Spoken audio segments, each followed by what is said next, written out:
Alien drill sergeant froze when human cadet mastered course in an hour. The shuttle hissed as it docked with the orbital ring of the Zurzen Military Academy, a massive station orbiting the gas giant Trallis V. Inside, Cadet Jace Rowan tugged at his uniform collar, suppressing the instinctual urge to stare in wonder at the alien recruits surrounding him. Bipedal insectoids with shimmering chitin. Aquatic beings suspended in gel suits. Even crystalline life forms that pulsed with internal light. And him, a lone human. Earth had only recently been granted provisional membership in the Intergalactic Coalition. The Academy hadn't expected any human candidates for at least another decade.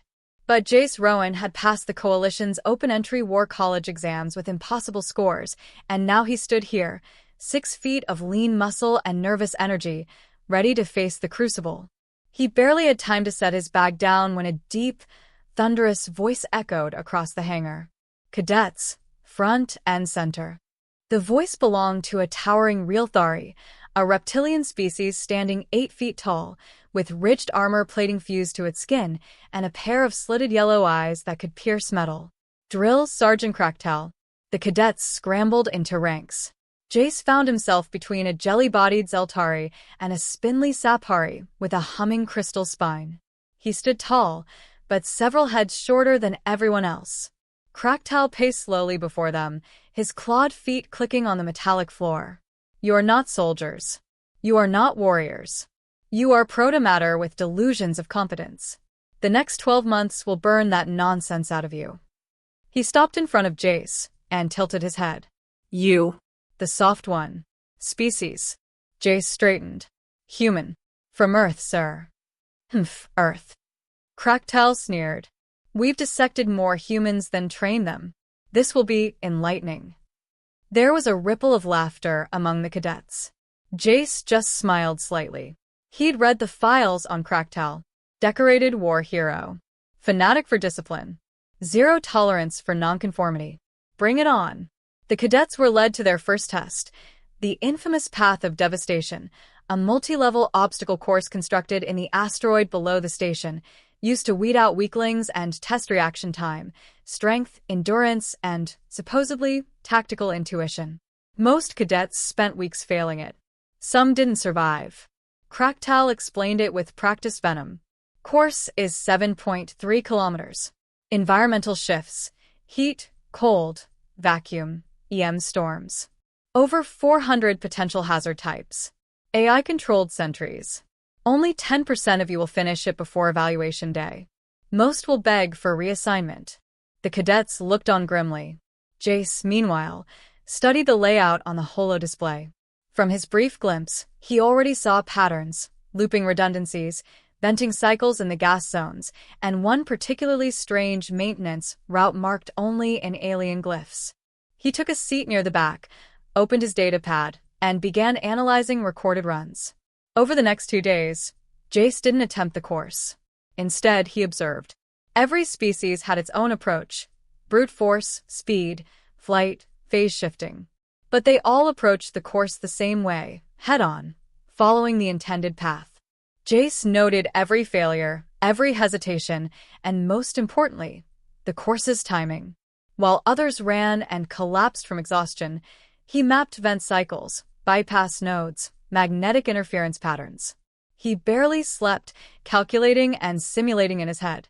On day 3, as another cadet was stretchered off with third-degree plasma burns, Jace approached Cracktail during morning formation. Permission to run the course, Drill Sergeant. Cracktail barked a short laugh. You think watching qualifies you to survive it? I've calculated multiple optimal traversal paths, accounted for timing delays and hazard rotations, and believe I can finish it in 1 hour, sir. The sergeant's grin faded. The cadets turned to listen. Cracktail's slitted eyes narrowed. Proceed, then. And let the record show, we do not pause the course for recovery. Death is a valid outcome. Jace nodded. Understood. When the klaxon blared, the course transformed. Walls shifted, traps armed, and artificial gravity twisted in localized fields. The usual chaos. But Jace moved with calm precision. First section, zero-grav corridor with magnetic mines. Instead of avoiding them, he used them, stripping off a loose alloy plate and riding the magnetic repulsion field across the span. Second section, Lava Floor Chamber. While most cadets leaped between platforms, Jace noted the automated venting cycle. He sprinted during the cooldown window, diving into a maintenance crawl space missed by others. Third section, EM's Storm Tunnel. Cadets typically brute force their way through shielding. Jace simply used a synthetic fiber rope tied to a bolted panel, timing the electrical arcs and slingshotting across. The course's watchers grew silent. Even Cracktel leaned forward. 40 minutes in, Jace reached the anti-grav tower, a vertical shaft designed to disorient with gravity shifts and concussive blasts. Here, most failed. Jace pulled a small, harmless metal shard from his sleeve. Earlier, he had embedded it with a nanochip. He tossed it upward into the shaft. It activated the sensors, triggering a test pulse and revealing the timing. He took a deep breath. And ran.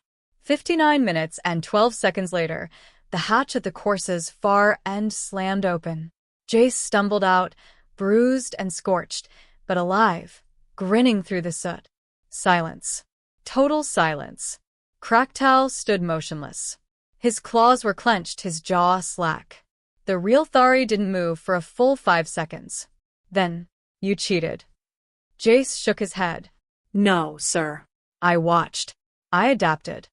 A holographic replay confirmed everything. No tampering. No rule breaking. Just an application of physics, logic, and strategy that no one had ever considered. You bypassed primary paths. They weren't forbidden, sir. You exploited terrain programming errors. I call them opportunities. A few cadets chuckled. Even Click-Tack, a massive insectoid with mandibles like knives, clacked in what Jace assumed was amusement. Cracktel's eye twitched. Then, slowly, he turned to the others. From this moment, Cadet Rowan is under direct evaluation. Any failure reflects on me. That got everyone's attention. A real Thari staking his pride on a soft-bodied, pink-skinned primitive?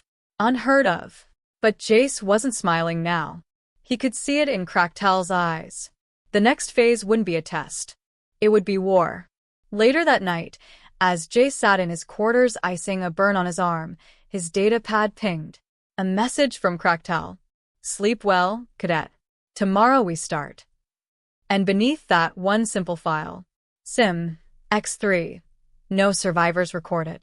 Chapter 1 end. Would you like me to continue with Chapter 2 in the same style? Alien Drill Sergeant froze when human cadet mastered course in an hour. The Academy's main corridor was buzzing with an electric tension. Cadet Jace Rowan had survived the path of devastation, a feat that had shaken even the most seasoned of the Coalition's elite warriors. His reputation, however, was a double-edged sword.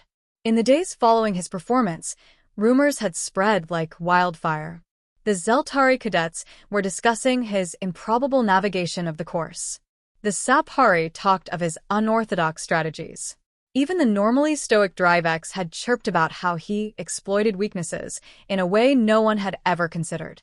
Some of the older cadets, especially the ones who had failed miserably on their first attempts, started to admire him, secretly asking for advice. But there was no admiration in Drill Sergeant Cracktel's eyes.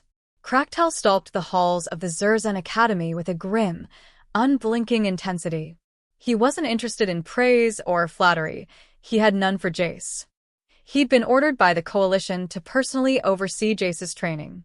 This was a test, not just of the human, but of his own ability to shape this soft species into something worthy of the Coalition's military elite. The problem was, Jace kept defying expectations. The next morning, the recruits gathered for their first real combat simulation, something the Academy called Sim X3 Survival. The simulation was set in a remote part of the station, an artificial jungle designed to replicate a hostile alien planet. It featured everything from venomous insects to hostile plant life. The objective was simple: survive for 12 hours. The challenge was to avoid detection by automated drones while navigating through a series of natural hazards, building shelter, and using the environment to one's advantage. Most of the cadets had been preparing for weeks. Some had been brought up on these simulations, having trained in harsh, unforgiving conditions back home. Jace, however, had been preparing for only a few days, studying the environment as soon as he'd received the assignment. He had memorized the flora and fauna, calculated the drone's patrol routes, and even found the blind spots in the simulation's terrain layout. As Cracktel stood before the group, he surveyed the recruits with a sharp eye, his voice booming across the room. Cadets, this will test your instincts and your will to survive. You will rely on nothing but your skills. Nothing but your training. For 12 hours, you will fight to stay alive. Failure is not an option. Those who fail will be dishonorably discharged. Understood? A chorus of "Yes, Drill Sergeant" rang out. Cracktal's eyes narrowed when he saw Jace standing in the back, quiet but resolute.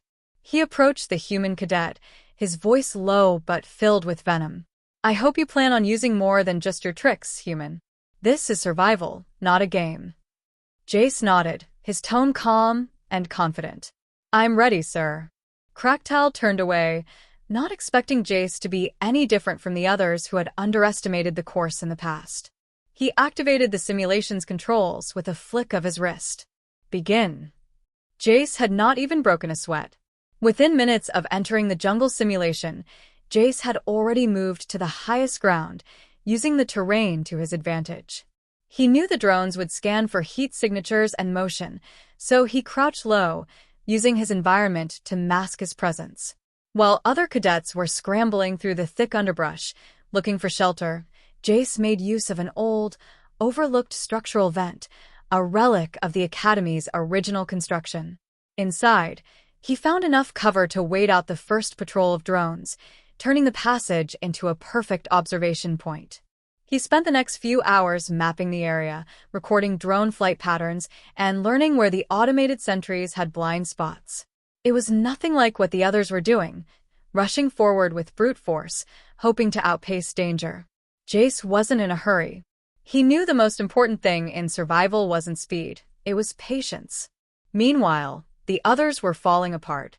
The insectoid Drivex cadet, Click-Tack, had nearly gotten stung by a venomous plant. The Saphari cadet, Corwin, had stepped on a mechanical trap and triggered an alarm, causing the drones to circle in a frenzy.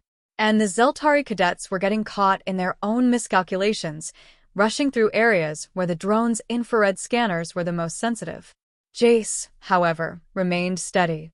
He observed, adapted, and moved only when the time was right. By the time the first 4 hours had passed, he had established a base of operations, outwitting drones, setting decoys, and raiding storage caches for supplies. Cracktal, watching through the simulation cameras, was fuming. He could see that Jace was staying out of danger, using methods that didn't fit the Academy's rigid guidelines. The real Thari drill sergeant had expected the human to struggle, to make mistakes. Instead, Jace's unconventional methods were proving far too effective. Cracktal's pride was wounded. It was around the 8-hour mark when the stakes were raised. The simulation's AI injected a new complication, a storm. Violent winds howled across the artificial jungle, knocking trees down and forcing cadets to scramble for shelter. Jace had already anticipated this and had constructed a shelter from debris and emergency supplies, well out of the storm's path. His shelter held firm while the others were thrown into chaos.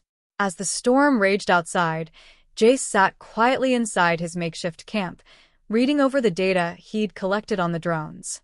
He knew he only had a few hours left to win the simulation. But more than that, he realized something even more important. Survival wasn't just about overcoming the obstacles, it was about using them as tools. Jace could hear the sounds of others panicking in the storm. Some were yelling, some were crying, and some were trying, unsuccessfully, to reprogram the drones. It was clear that many of them were failing not because they lacked the necessary skills, but because they were following a script. They were trying to solve the problem by using the methods they had been taught, methods that had worked in simulations, but not in the real world. But Jace wasn't following a script. He was thinking outside the box, and it was paying off. The final test of the simulation arrived when the drones began searching for survivors. The cadets were now faced with the task of either finding a way to disable the drones or evade capture altogether. Jace didn't try to disable the drones. That would take too long and could lead to detection. Instead, he used his knowledge of the terrain to lead the drones into a narrow gorge, where the wind was so fierce that their scanners malfunctioned. As the drones swerved to avoid the gusts, Jace moved in, one step ahead, gathering the final supplies needed to declare victory. As the simulation ended, the AI voice echoed across the jungle. Sim X3 complete. Cadet Rowan victory. Kraktal stood frozen before the display, his anger now mixed with something else. Fear. Jace Rowan had done it again. He had won the game, outsmarted the system, and left Kraktal questioning everything he thought he knew about the human species. The other cadets emerged from the simulation, dirty and exhausted. Jace stood, calm and collected, his victory not just in surviving, but in redefining what survival meant. Kraktal finally spoke, his voice low and harsh. You think you're clever, human. But cleverness doesn't win wars. Brute strength does. Jace met his eyes, unflinching. Strength isn't always the answer, drill sergeant. Sometimes, survival means thinking in ways others can't. Kraktal growled, his tail swishing with frustration. Tomorrow, Cadet Rowan. We'll see if your mind is enough to defeat the next test. Jace nodded, a small smile playing at his lips. I'm ready, sir. As he walked back to his quarters, he could feel the eyes of the other cadets on him. This time, though, there was no scorn or disbelief, only respect. They had seen something new today, and they were starting to realize, maybe this human wasn't just lucky. Maybe he was onto something. Chapter 2 end. Would you like to continue to Chapter 3, or modify any part of this chapter? Alien drill sergeant froze when human cadet mastered course in an hour.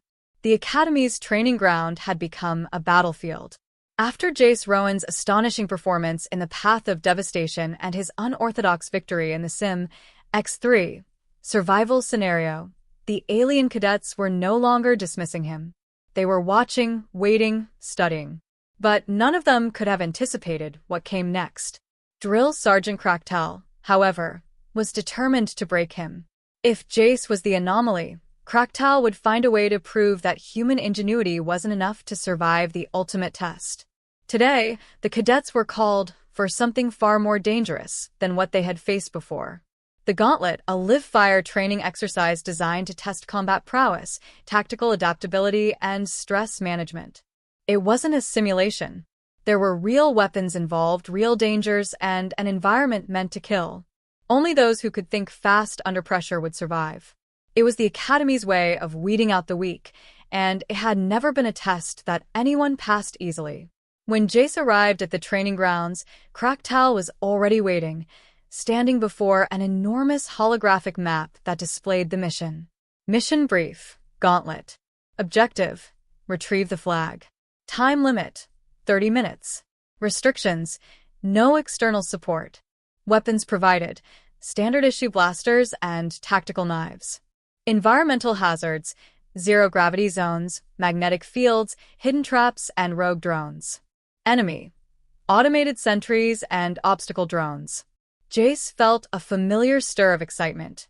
This was more than a test of his survival skills. It was a chance to prove something deeper. Something that went beyond tactics and strategy. It was about resilience, about showing the aliens, and Kraktal especially, that humanity could overcome any obstacle, no matter how alien. The cadets were assigned to teams, 4 to a group. Jace's team consisted of Rintok, the sharp-eyed Saphari with crystalline antennae, Elgar, the Drivex who had a taste for hand-to-hand combat, and Qilar, a quiet, observant Zeltari who had yet to show any real ability in combat scenarios. They were an unlikely group, but Jace had learned to trust in his ability to adapt, not just to lead.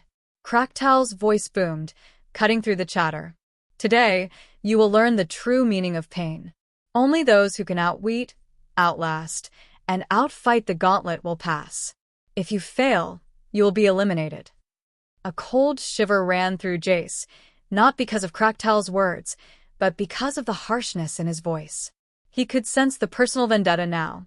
Kraktal's pride had been wounded, and the next trial would be far more dangerous than anything they'd faced before. Jace's team was the first to enter the Gauntlet's chamber. As the metallic doors slammed shut behind them, the environment shifted. They were suddenly on a barren planet surface, the sky painted an ominous shade of red. The air smelled faintly of ozone, and the gravity was lighter than Earth's, just enough to make movement feel odd. At the center of the landscape, raised upon a jagged stone pillar, sat a flag, brilliantly glowing, impossible to miss. Jace immediately started formulating a plan. The first step: divide the forces. Elgar and Rintok would take the high ground on the left, where the rocky spires provided natural cover. Quelar would stay close to him, providing support. Jace's role? To act as a decoy, drawing the sentries' attention away from the team. Cracktal's voice crackled over the comms. "You have 30 minutes. Begin." The moment the timer started, the first wave of drones appeared. They dropped from the sky, small, insectoid automatons with sharp, cutting limbs and advanced targeting systems. Jace didn't hesitate. His blaster was already in his hand, and he opened fire. A series of sharp, well-placed shots took down two of the drones, their circuits frying as they plummeted to the ground. Rintok and Elgar quickly followed suit, picking off any drones that tried to approach from the high ground. But Jace knew this was just the beginning. "Rintok, take cover," Jace barked. "More are coming from the right." Suddenly, the ground shook as a massive sentry drone, a hulking, armored titan with rotating cannon arms, broke through the rocky horizon. It locked onto Jace's team and fired a rapid burst of lasers. "Scatter!" Jace yelled, diving into a nearby crater. Elgar rolled to the side, narrowly avoiding a blast. Quelar ducked behind a large boulder, but Rintok wasn't so lucky. A bolt of laser fire grazed Rintok's side, sending him sprawling onto the ground, his crystalline body shimmering as he struggled to rise. Jace's heart skipped a beat, but there was no time to hesitate. His eyes narrowed. The gauntlet was designed to test their ability to react under pressure. Failure wasn't an option. With a grimace, Jace jumped to his feet and ran toward the massive sentry, drawing its attention. The drone locked onto him with its targeting systems, but Jace was already moving. He ducked behind a pile of rocks, narrowly avoiding the next barrage of laser fire. The drone's mechanical arms whirred as it reloaded, preparing for another shot. This was the moment Jace had been waiting for. He dashed toward the left, taking a sharp turn to hide behind the sentry's own shadow. With the element of surprise, Jace sprinted up the rocky face of a nearby cliff, using it as leverage to leap onto the sentry's back. It didn't have time to react before Jace's blaster was at its core, shooting through its energy conduits with a series of precise bursts. Sparks flew as the sentry faltered and crumpled to the ground, dead. Jace barely had time to catch his breath when more drones began descending. They were smaller but quicker, designed to harass and overwhelm. "Get to the flag," Jace shouted. "I'll cover you." Quelar and Elgar sprinted toward the glowing pillar, while Rintok, still clutching his injured side, limped to join them. The remaining drones closed in fast, but Jace had a plan.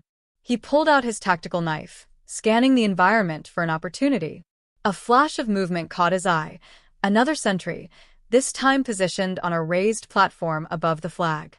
It was preparing to fire, but its sensors were momentarily blocked by a large piece of debris. Jace dove, using the debris as a shield, and heaved his knife upward with all his strength. The knife flew, striking the sentry's energy core dead center. The sentry crumpled, sending a burst of energy in all directions, knocking down several smaller drones in the process. Quelar reached the flag, his antennae twitching with excitement as he grabbed it. "Flag secured," he yelled, a grin spreading across his face.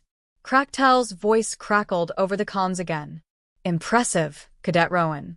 But this is only the first round. The next stage is even more brutal." Jace didn't reply immediately. He couldn't.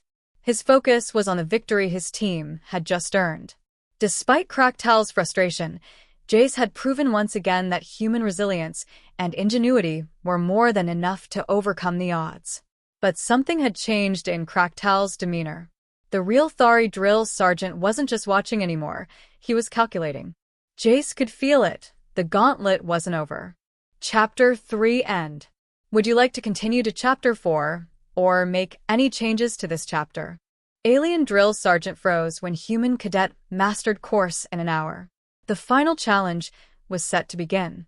Jace Rowan stood at the edge of the gauntlet's arena, now bloodied and battered, but not broken. He had passed every trial, every test that had been thrown his way. The alien cadets, once dismissive, even openly mocking, now watched him with wary respect. But the man himself? Jace wasn't finished yet. If anything, the feeling of accomplishment after their victory was a fleeting moment. The real challenge, the one that would cement his place, or tear it down, was still ahead. Drill Sergeant Cracktal stood before them, his expression colder than ever. The once towering figure of confidence now looked more like a predator cornered by a smaller, more resourceful prey. His eyes flicked from cadet to cadet, but they lingered longest on Jace. Cadets. You've survived the gauntlet's first test. Cracktal's voice boomed, his tone colder than the chill of the artificial wind sweeping across the barren landscape of the simulation. But now we reach the true test of your worth. This last phase of the gauntlet will push you beyond what you thought possible. You will face the reckoning. Jace's muscles tensed at the sound of the word. The reckoning was something Cracktal had alluded to, but never explained. It was whispered among the cadets, a mythic trial that only a few survived. Some said it was impossible to pass. Others said it was a war of attrition, designed to break both body and mind. Jace wasn't afraid. If there was one thing he had learned about Cracktal in the last few weeks, it was that the drill sergeant thrived on intimidation. Jace had already seen that there was nothing more dangerous than a force that underestimated you, and Cracktal had been underestimating him since the moment he arrived. The landscape shifted once again. The training ground was no longer barren. Instead, the environment was now a war-torn cityscape. Tall buildings crumbled, their windows shattered, debris scattered across the cracked streets. A deep, rhythmic thrum echoed in the distance, signaling the approach of something massive. Cracktal's voice filled the air, his words sharp and commanding. This city is under siege. Your mission is simple: hold the city for 30 minutes. You will be ambushed from all sides by automated shock trooper battalions. You will have nothing but your wits and your weapons. There will be no backup. There will be no mercy. Jace could feel the tension in the air. He exchanged a brief glance with his teammates, Rintok, Elgar, and Qilar, who had all grown accustomed to working with him, their earlier doubts now replaced with trust. They knew the human didn't just fight for survival. He fought with purpose. This wasn't about brute force. It was about outthinking the enemy. We hold a central plaza, Jace said firmly, assessing their surroundings. We'll be a smaller target if we don't scatter. Rintok, Elgar, set up traps. Qilar, provide overwatch. I'll hold the front line. The first wave hit with brutal force. Automated shock troopers, armored and sleek, reinforced plating, stormed the streets, their heavy blasters booming with each shot. They were relentless, firing in a coordinated barrage that filled the city with the sound of combat. The sky was filled with flashing laser beams and the deep thrum of combat drones flying overhead. Jace didn't hesitate. He snapped into action, setting up his defensive position in the ruins of a collapsed building. With calculated precision, he planted explosive charges at key choke points and activated their triggers remotely. Deploying traps, Rintok called out, his voice sharp and focused. Let them come. The first drone unit came into view, its heavy footsteps pounding the cracked concrete beneath it.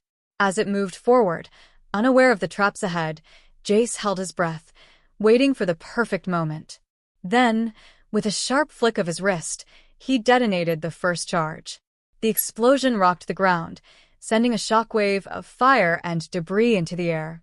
Several drones were thrown off their feet, their armor buckling under the force of the blast. The others staggered, momentarily disoriented. Jace moved quickly, weaving through the chaos, taking out the remaining drones with precise shots to their energy cores. Clear the streets, Jace ordered. Elgar and Qilar advanced, taking positions at high vantage points to provide cover. But this wasn't just a skirmish. It was a calculated test, and Kraktal wasn't finished with them yet. The second wave came faster. These weren't just drones. These were battle-hardened, humanoid automatons, advanced war machines designed for urban combat. They dropped into the plaza from above, moving in a synchronized pattern. They were equipped with rapid-fire energy weapons, their heavy footfalls vibrating the ground as they approached. Jace could see the setup. These machines were more than just muscle. They were designed to overwhelm. "Get ready," Jace muttered to himself. "They'll come in waves." Elgar jumped into action, rushing forward to engage the nearest automaton in close quarters. His DriveX physiology made him a formidable opponent in hand-to-hand combat, and he took down 2 enemies before being swarmed by another trio. "Cover him," Jace shouted, reloading his blaster. Rintok, perched on a nearby rooftop, launched a volley of energy bolts, picking off the attacking drones with deadly accuracy. Meanwhile, Quilar kept a watchful eye on their flank, ensuring no reinforcements flanked them from behind. Jace's heart raced as the battle raged around him. His mind was sharp, calculating every move, anticipating where the next attack would come from. He wasn't just fighting for survival now, he was fighting to prove a point. To show Kraktal that no matter the odds, no matter how many enemies came, the human spirit would never be broken. The wave crashed against them, and for a moment, Jace's team seemed to falter. But Jace's eyes locked onto the flagpole visible in the distance, a subtle reminder of their objective. "Hold the city. Fall back to the plaza," Jace shouted. "We hold the line." The battle escalated into chaos, but Jace's team held firm. The clock was ticking. Each moment, every decision, weighed heavily on them. More drones appeared, their numbers swelling with each passing minute, their firepower increasing. They were outnumbered, outgunned, and yet, Jace led them through the maelstrom with brutal efficiency. As the 30-minute mark neared, Kraktal's voice cut through the comms once again. "Time's almost up, cadets. Prove you have what it takes." The final wave approached, a massive, heavily armored war machine. It hovered just above the ground, a tower of sheer firepower. Its cannon spun, ready to tear apart anything in its path. Jace took a deep breath. This was it. This was the reckoning, the test that would make or break them. In that moment, Jace made a decision. Rintok, Elgar, create a diversion. Kular, take out the turrets on its flanks. I'll go for the core. With a quick nod, the team split. Elgar and Rintok sprinted toward the armored war machine, drawing its fire while Quilar, with uncanny precision, targeted its vulnerable points. Jace dashed forward, using the chaos as cover, and leaped onto the war machine's underbelly. As he climbed, his fingers scraped against the rough metal surface. The turrets fired, missing by inches as he dropped down onto the core chamber. "Now!" Jace shouted.